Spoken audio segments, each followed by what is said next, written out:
closest I've ever gotten to giant wildlife besides a bison or a buffalo. How did Sturgis? Waddle.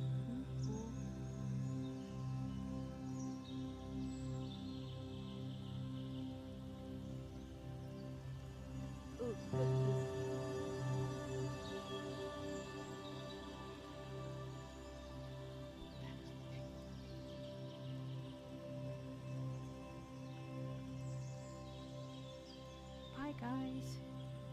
Thank you.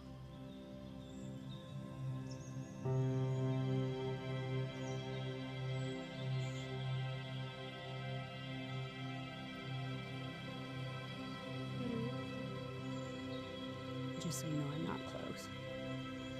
I'm on 2 time zone. I'm not stupid. I don't want to get gored to death by a moose. But man, are they pretty. I had no idea they were that big in real life. I've never seen one in real life before.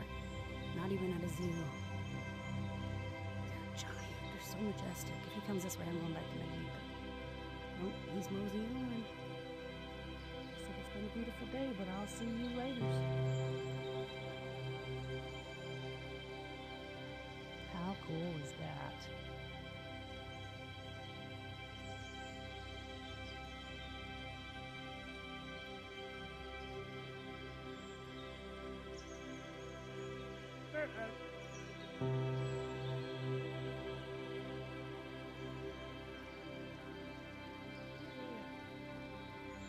You're not the boss of me, Dave.